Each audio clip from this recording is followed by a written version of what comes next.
नमस्कार दोस्तों, आपको हमारे चैनल पर स्वागत है। आज हम इस वीडियो में बताएंगे कि किन 5 गांवों के कारण हुआ था पांडव और कौरवों में महाभारत का युद्ध। तो इसे जानने के लिए वीडियो को अंत तक बने रहे और चैनल पर नए हैं तो कृपया चैनल को सब्सक्राइब करें। आइए जानते हैं। कुरु देश की राजधानी थी हस्तिनापुर। उत्तर प्रदेश के मेरठ का क्षेत्र उस काल में हस्तिनापुर कहलाता था। कुरुवंश के राजा हस्ती ने ये शहर बसाया था। ये स्थान चंद्रवंशी राजाओं की राजधानी थी। कहते हैं कि एक जल प्रलय के कारण जब इंद्रप्रस्थ डूब गया तब राजा हस्ती ने यह नई राजधानी बनाई थी। महाभारत का युद्ध कई कारणों से हुआ था, जिसमें सबसे बड़ा कारण भूमि या राज्य बंटवारे को लेकर था। बहुत दिनों की कश्मकश के बाद भी जब कोई हल नहीं निकला तो फिर द्युतक्रीड़ा का आयोजन किया गया। द्युतक्रीड़ा में पांडव इंद्रप्रस्थ सहित सब कुछ हार गए, अपमान सहना पड़ा, द्रौपदी का चीरहरण हुआ और अंततः उनको 12 वर्ष का वनवास मिला। वनवास काल में कई राजाओं से मैत्री कर पांडवों ने अपनी शक्ति को बढ़ाया और कौरवों से युद्ध करने की ठानी। वनवास काल खत्म होने के बाद दुर्योधन के पास ये प्रस्ताव भिजवाया गया कि अगर वे राज्य का बंटवारा चाहते हैं तो बंटवारे में हस्तिनापुर की राजगद्दी पर अपना दावा छोड़ देंगे। युद्ध की आहट जानकर सभी राजाओं ने भी अपना अपना पक्ष तय कर लिया। अंत में दुर्योधन और अर्जुन ने श्री कृष्ण से सहायता मांगी। दोनों जब सहायता मांगने श्री कृष्ण के पास पहुंचे तब वे बिस्तर पर सो रहे थे। उनके पैरों के समक्ष अर्जुन और सिर के समक्ष दुर्योधन बैठ गए थे। जब श्री कृष्ण जागे तो उन्होंने सर्वप्रथम अपने पैरों की तरफ बैठे अर्जुन को देखा, इसलिए उन्होंने अर्जुन को उसका अनुरोध सुनने का अधिकार दिया। श्री कृष्ण ने अर्जुन और दुर्योधन दोनों को ही संबोधित करते हुए कहा कि जैसा कि तुम जानते हो कि मेरे पास नारायणी नामक वीरों की सेना है, लेकिन मेरे लिए तुम दोनों एक समान हो, इसलिए मैं ये प्रतिज्ञा लेता हूँ कि युद्ध में कोई अस्त्र शस्त्र नहीं उठाऊंगा और एक सेना में मैं अकेला निशस्त्र रहूंगा और दूसरी तरफ मेरी नारायणी सेना रहेगी। इसलिए अर्जुन, मैं तुमको चुनाव का पहला मौका देता हूँ कि तुम मुझे या मेरी नारायणी सेना में से किसी एक को चुन लो। श्री कृष्ण की यह बात सुनकर दुर्योधन घबरा गया। वह सोचने लगा कि निश्चित ही अर्जुन तो नारायणी सेना मांग लेगा, जो कि बहुत ही शक्तिशाली है। यदि ऐसा हुआ तो मैं निशस्त्र श्री कृष्ण का क्या करूंगा। वह ये सोच ही रहा था कि अर्जुन ने बड़ी विनम्रता से श्री कृष्ण से कहा कि आप चाहे कोई शस्त्र उठाए या न उठाएं, आप चाहे लड़े या न लड़े, लेकिन आपसे विनम्र विनती है कि मैं आपको ही अपनी सेना में चाहता हूँ। ये सुनकर दुर्योधन मन ही मन खुश हो गया।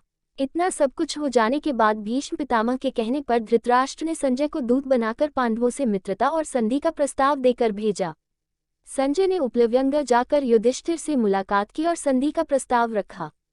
युधिष्ठिर तो यही चाहते थे कि युद्ध न हो, फिर भी उन्होंने श्री कृष्ण की सलाह लेना उचित समझा और पांडवों की ओर से शांतिदूत बनाकर श्री कृष्ण को हस्तिनापुर भेजा। उसने संजय को ये कहकर भेजा कि यदि वो उनको केवल 5 गांव ही दे तो वे संतोष कर लेंगे और संधि कर लेंगे। राजदूत संजय के साथ श्री कृष्ण हस्तिनापुर के लिए रवाना हो गए। वहां श्री कृष्ण ने पांडवों को संधि प्रस्ताव की शर्त को रखा। दुर्योधन ने अपने पिता को संधि प्रस्ताव स्वीकार करने से रोकते हुए कहा कि पिताश्री, आप पांडवों की चाल समझे नहीं। वे हमारी विशाल सेना से डर गए हैं, इसलिए केवल 5 गांव मांग रहे हैं और अब हम युद्ध से पीछे नहीं हटेंगे। सभा में श्री कृष्ण बोले, हे राजन, आप जानते हैं कि पांडव शांतिप्रिय हैं, लेकिन इसका मतलब ये नहीं है कि वे युद्ध के लिए तैयार नहीं हैं। पांडव आपको पिता स्वरूप मानते हैं, इसलिए आप ही उचित फैसला लें। श्री कृष्ण ने अपनी बात जारी रखते हुए दुर्योधन से कहा कि दुर्योधन, मैं तो केवल इतना चाहता हूँ कि तुम पांडवों को आधा राज्य लौटकर उनसे संधि कर लो। अगर ये शर्त तुम मान लो तो पांडव तुम्हें युवराज के रूप में स्वीकार कर लेंगे। धृतराष्ट्र ने समझाया कि पुत्र, यदि केवल 5 गांव देने से युद्ध टलता है तो इससे बेहतर क्या हो सकता है, इसलिए अपनी हद छोड़कर पांडवों से संधि कर लो ताकि ये विनाश टल जाए। दुर्योधन अब गुस्से में आकर बोला कि पिताश्री, मैं एक तिनके की भी भूमि उन पांडवों को नहीं दूंगा और अब फैसला केवल रणभूमि में ही होगा। धृतराष्ट्र के बाद भीष्म पितामह और गुरु द्रोण ने भी दुर्योधन को समझाया, लेकिन वो अपनी हद पर अड़ा रहा और उसने अपनी मां गांधारी की बात भी नहीं मानी। तब शांतिदूत बने श्री कृष्ण को ज्ञात हो गया कि अब शांति स्थापना की संभावना लुप्त हो चुकी है और वो वापस उपलव्यंग लौट आए। ये 5 गांव निम्न थे। श्रीपत से ही या इंद्रप्रस्थ, कहीं कहीं श्रीपत और कहीं कहीं इंद्रप्रस्थ का उल्लेख मिलता है। मौजूदा समय में दक्षिण दिल्ली के इस इलाके का वर्णन महाभारत में इंद्रप्रस्थ के रूप में है। पांडवों और कौरवों के बीच जब संबंध खराब हुए थे तो धृतराष्ट्र ने यमुना के किनारे खांडवप्रस्थ क्षेत्र को पांडवों को देकर अलग कर दिया था। यह क्षेत्र उजाड़ और दुर्गम था, लेकिन पांडवों ने मयासुर के सहयोग से इसे आबाद कर दिया था। इसी खांडव क्षेत्र को आबाद कर पांडवों ने मयासुर से यहाँ एक किला और उसमें महल बनवाया था। इस क्षेत्र का नाम उन्होंने इंद्रप्रस्थ रखा था। बागपत, इसे महाभारत काल में व्याघ्रप्रस्थ कहा जाता था। व्याघ्रप्रस्थ यानी बाघों के रहने की जगह। यहाँ सैकड़ों साल पहले से बाघ पाए जाते रहे हैं। यही जगह मुगल काल से बागपत के नाम से जाना जाने लगा। यह उत्तर प्रदेश का एक जिला है। बागपत ही वह जगह है जहाँ कौरवों ने लाक्षागृह बनवाकर उसमें पांडवों को जलाने की कोशिश की थी।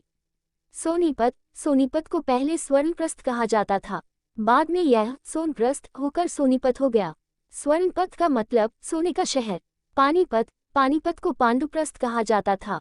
भारतीय इतिहास में ये जगह बहुत महत्वपूर्ण है क्योंकि यहाँ 3 बड़ी लड़ाइयाँ लड़ी गईं। इसी पानीपत के पास कुरुक्षेत्र है जहाँ महाभारत की लड़ाई हुई। पानीपत राजधानी नई दिल्ली से 90 किलोमीटर उत्तर में है। इसे सिटी ऑफ वीवर यानी बुनकरों का शहर भी कहा जाता है। तिलपत, तिलपत को पहले तिलप्रस्थ कहा जाता था। ये हरियाणा के फरीदाबाद जिले का एक कस्बा है। वीडियो अच्छा लगा तो कृपया वीडियो को लाइक शेयर और चैनल पर नए हैं तो कृपया चैनल को सब्सक्राइब करें। धन्यवाद।